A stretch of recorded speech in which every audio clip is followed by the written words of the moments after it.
Ivoiriens, mes frères, Ivoiriennes, mes soeurs, chers compatriotes, je vous salue. Je voudrais m'associer à vous.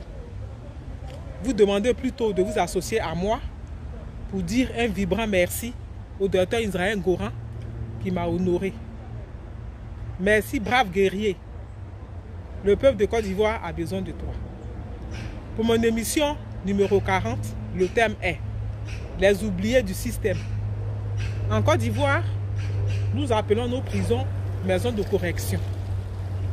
Le commun des mortels va penser que c'est un endroit où on envoie les gens pour les éduquer, pour les permettre, quand ils vont sortir, de s'insérer dans la société ivoirienne. Mais pour vous dire, c'est plutôt une maison de punition. Punition corporelle, punition physique et punition mentale. Nos prisonniers en Côte d'Ivoire ne sont pas nourris, ils ne sont pas logés, ils ne sont pas soignés. Le système les a oubliés. Plein d'Ivoirois se retrouvent en Côte d'Ivoire depuis la crise post-électorale. Des policiers, des militaires, des gendarmes qui n'ont rien fait du tout, tout simplement parce que, soi-disant, ils sont pro-Gbagbo, ils sont enfermés dans nos prisons et personne n'en parle. Ils meurent chaque jour. Il n'y a personne pour leur venir en aide. Voilà pourquoi nous, au Révas, nous disons ceci. Si l'État n'a pas les moyens pour s'occuper des prisonniers, ce n'est pas la peine de les envoyer en prison pour un oui ou pour un non. Et tous ces prisonniers politiques qui sont dans nos prisons en Côte d'Ivoire doivent être dehors. Parce que la prison de la Maka est en dépassement de 400%.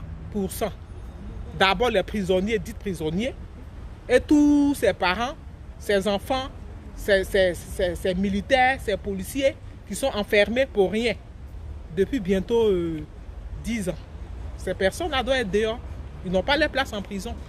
Maintenant, en revenant même aux prisonniers eux-mêmes, avant d'envoyer les enfants en prison, il faut d'abord que ce soit la gendarmerie et la police qui s'en occupent. Tout le monde ne doit pas aller en prison.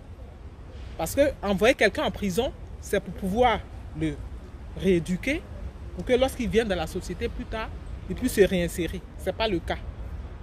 Dans les prisons de la Maka, dans mon pays, les prisonniers ne sont pas nourris. Les prisonniers sont abandonnés à eux-mêmes. Il n'y a pas d'ambulance pour les secourir. Il n'y a pas de médicaments pour les soigner. Il n'y a rien. Ils ne dorment pas la nuit tout simplement parce qu'ils n'ont même pas d'endroit où dormir. Voici la réalité dans mon pays en Côte d'Ivoire. C'est pourquoi le Révas dit dorénavant seront emprisonnés que ceux qui ont vraiment besoin d'être emprisonnés. Les étrangers qui sont en Côte d'Ivoire qui ont commis des délits, ils seront renvoyés dans leur pays. Ça ne sert à rien de les ramasser pour aller surcharger une prison qui est déjà en dépassement. Vous comprenez? Le système judiciaire en Côte d'Ivoire est chaotique à tous les niveaux. Il suffit que tu dises, en fait tu dis rien. Selon leurs plaisirs, ils te ramassent et te mettent en prison. Il n'y a pas de place. Ils ne peuvent pas te nourrir, ils ne peuvent pas te soigner lorsque tu es malade.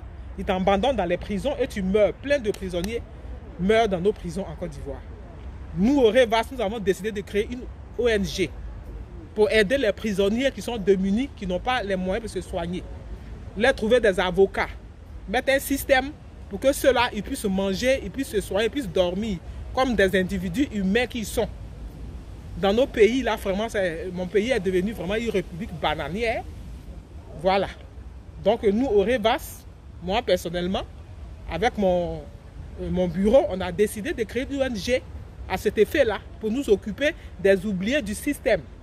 Et ceux-là qu'on a mis en prison pour rien, tout simplement parce qu'à un moment donné, ils ont voté, soi-disant, un président.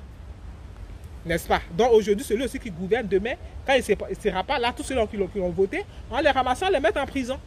Vous pensez que ça va s'en sortir dans nos pays africains? Il est question que tout ça, ça s'arrête. Ce désordre en Côte d'Ivoire, on doit pouvoir arrêter ça. Voilà. Mon émission aujourd'hui, c'était ça. Il faut absolument que nous, on essaye de changer le système judiciaire lorsque le Révas sera au pouvoir. En attendant d'être au pouvoir, je vais déjà créer l'ONG pour m'occuper des oubliés du système. Tous ceux qui ont voté Gbagbo, qui sont aujourd'hui en prison, le FPI les a abandonnés, moi je vais m'en occuper. Plus plein d'autres Ivoiriens qui ne sont pas au FPI ni rien du tout, mais qui ont été emprisonnés pour rien. Voilà. Donc c'était ça. Mon émission aujourd'hui, c'était ça. Les oubliés de système en Côte d'Ivoire. Moi, je vais prendre soin d'eux. Je vais créer une ONG pour m'occuper d'eux. Donc, c'était l'Amazon de Kensi dans les bras de Anne Delus. PSG joue en Côte d'Ivoire.